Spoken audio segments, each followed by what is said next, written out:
বাংলার বিনোদন, বাংলার আবেগ, শুধুই ক্লিক। ডাউনলোড নাও। তা জামাইবাবু, এতকাল তো আপনার চরিত্র বেশ ভালোই ছিল। তো হঠাৎ করে অফিসে ঘুষ নেওয়া শুরু করলেন কেন? আমি ঘুষ খেয়েছি? কে বলো তোমায়? হ্যাঁ দিদি। আমি মিথ্যাবাদী।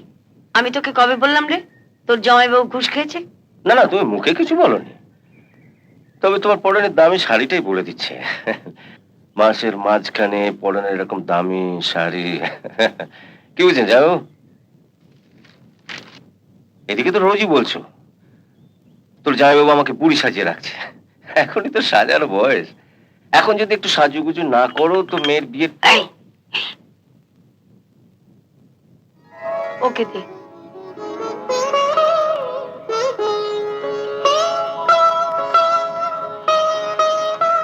মেয়েটি কি নতুন দেখছে? কে মেয়েটি? মতির মাকে ছাড়িয়ে ওকে রাখলাম, রান্না বান্না ছাড়াও বাড়ির সব কাজই করবে। মেয়েটি খুব মিষ্টি দিদি, দেখলে কেমন মায়া পড়ে যায় না? হুম। ওকে কত মাইনে দিতে হবে? ওকে কিছুই দিতে হবে না, ওর বাবাই বরং তোমার দিদিকে অমন একটা করে শাড়ি কেনার জন্য মাসে 300 করে টাকা দিয়ে যাবেন। রাগ হয় কিনা তপন বল? তোর জামাইবাবুর ধারণা টাকাটা নিয়ে আমি অন্যায় করেছি। না না, তুমি কিচ্ছু ভুল করনি। এটাই আমাদের শহরের মানুষের চরিত্র। কৃতজ্ঞতা বোধ বলতে আমাদের কিচ্ছু থাকতে নেই। তোর আবার বেশি বেশি তপন। আমাদের বাড়িতে থাকবে, দুবেলা খাবে। জামাইবাবু তো মাসমশাই বাড়িতেই মানুষ হয়েছেন, লেখাপড়া শিখেছেন, খাওয়া দাওয়া করেছেন। তা কই আমি এটা তো শুনিনি যে এর জন্য মাসমশাই জামাইবাবুকে দিয়ে চাকর বাকরের কাজ করিয়েছেন। হ্যাঁ? তা আপনি একদিন এই বয়সে এসে রেকর্ড ভাঙলেন জামাইবাবু। রেকর্ড? জামাইবাবু, এতদিন পর্যন্ত গুরু দক্ষিণা দেওয়ার ব্যাপারে মহাভারতে একলব্যেরই রেকর্ড ছিল। মানে উনি ওনার বুড়ো আঙুলটা কেটে গুরুদেব দ্রোণাচার্যকে গুরু দক্ষিণা দিয়েছিলেন। এই ব্যাপারে আপনি একলব্যকে ডিফিট খাই দিয়েছেন।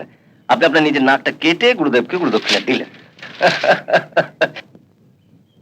আপনার মাস্টারমশাই তার মেয়েকে শিয়ালের আঁচড়ের হাত থেকে বাঁচাতে একেবারে বাঘের থাবার মুখে এসে ফেলে দিয়েছে। তখন থেকে অনেক কথাই বলছিস। দেখ তপন, সংসারটা আমার, এখানে কি করব না করব সেটা আমি বুঝবো। তুই কেন নাক গলাতে এসেছিস? আমার অন্যায় হয়েছে, আমি যাচ্ছি। মায়ের থেকে মাসির দরদ বেশি।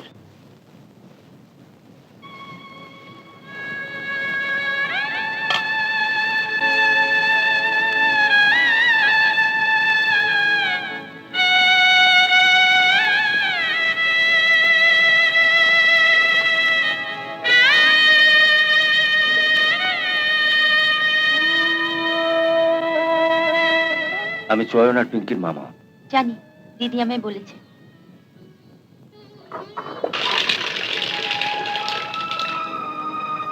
থাক থাক থাক,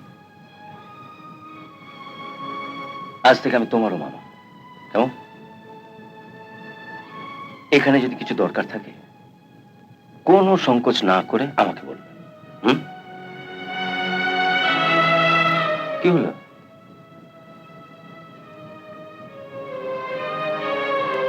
বোকা কোথাকার।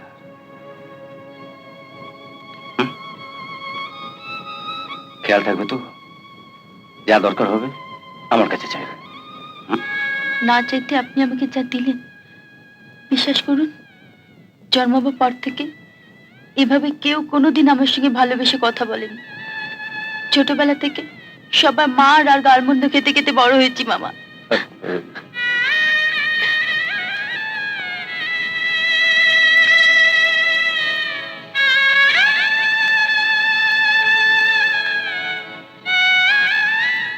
মামা তোকে কি বলে গেল রে? বলল আমার কিছু দরকার হলে যেন ওনার কাছ থেকে চেয়ে নি। ও, আমার হাত বেলতে ইস্ত্রি করে রাখতে বলেছিলাম, করেছিস? এই বাসনগুলো মেজেই করে দিচ্ছি।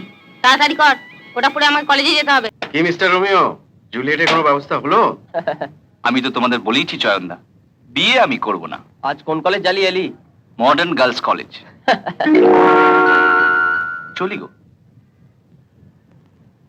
বেতন ছুটি হবার সময় হয়েছে। আরে অন্তত এক কাপ চা খেয়ে যা। না, চা খেয়ে সময় নষ্ট করে লাভ নেই, তাহলে তো ভাঙাহাটে পৌঁছতে হবে। তা পিকনিকটা কবে হবে? সময় হলে জানিয়ে দেবো। বাই। কে হঠাৎ তুই ঘুম মেরে গেলি, কি ব্যাপার? ও আজ মডার্ন গার্লস কলেজে গিয়েছিল। ও তো রোজই 4-5টা কলেজে গিয়ে মেয়েদের পেছনে লাগে। তা জানি। মডার্ন গার্লস কলেজে আমার বোন পিঙ্কি পড়ে। ও যদি আবার পিঙ্কির পেছনে লাগে, আর পিঙ্কি যা মেয়ে, পাগে পেলে ওকে ছাড়বে না। কলেজে কলেজে গিয়ে মেয়েদের পেছনে লাগা একেবারে বের করে দেবো। পাই না বাকি একদিন, এমন জব তো করবো না। চল। জব্দ করতে হলে তো আমাকে বিয়ে করতে হবে। করবে নাকি আমাকে বিয়ে? তুমি যতই বড় লোকের ছেলে হও না কেন, যদি দরকার হয় প্যাঁচে ফেলে তাই করবো। সেই আশাতেই থাকো বুলবুল।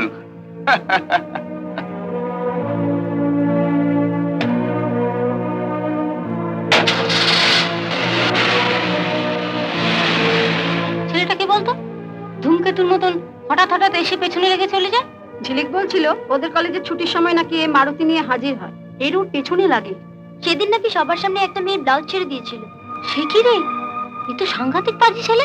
যার ব্লাউজ ছেড়েছিল সেই মেয়েটির বাবা নাকি ওই ছেলেটির ঠিকানা জোগাড় করে ওই ছেঁড়া ব্লাউজটা হাতে নিয়ে ছেলেটির বাবার কাছে নালিশ জানাতে গিয়ে দেখেছিল আরো অনেক মেয়ের বাবারাও নালিশ জানাবার জন্য লাইন দিয়েছে।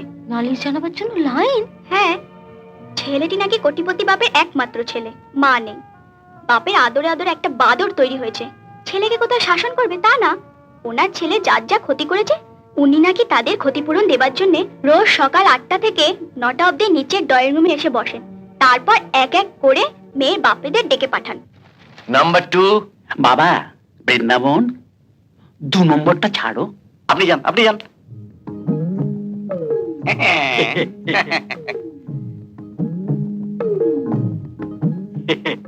ভেতরে বলুন, আমার ছেলে আপনার মেয়ের কি ক্ষতি করেছে? দেখুন না, কাল আমার মেয়ে একজোড়া নতুন চটি পাশে রেখে লেকের ধারে বসে বন্ধুদের সঙ্গে গল্প করছিল। হঠাৎ থেকে আপনার ছেলে এসে আমার মেয়ের এক পাটি চটি লেকের জলে ফেলে দিল। আমি দুঃখিত। অনাথ স্যার, একে একটা চটির দাম দিয়ে দাও। একটা চটি নিয়ে কি করব বলুন? এক জোড়া না হলে? যা বলার ওদিকে গিয়ে বলুন। নমস্কার। অনাথ, হয়ে গেলে আমাকে বলো। এই যে হাট! এই দেখো, রাখেন না। ভেতরে।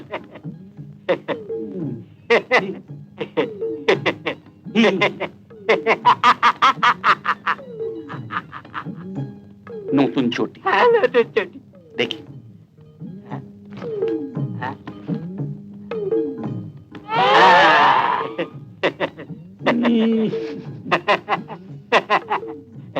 নতুন চটি। হুম। এর এক পাটি ছোট বাবু জলে ভাসিয়ে দিয়েছে। হুম। ভাসতে ভাসতে চলে গেল, তারপর আস্তে আস্তে টুপ করে ডুবে গেল।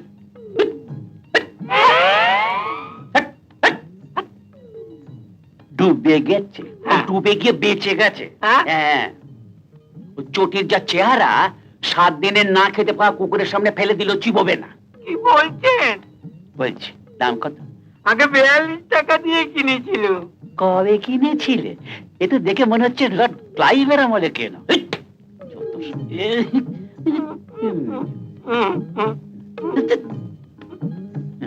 না, মানে কত দিতে হবে? আগে যা ভালো বোঝেন।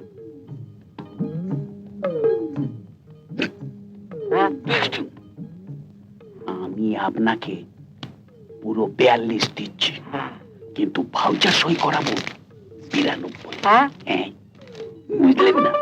নিয়ে কার।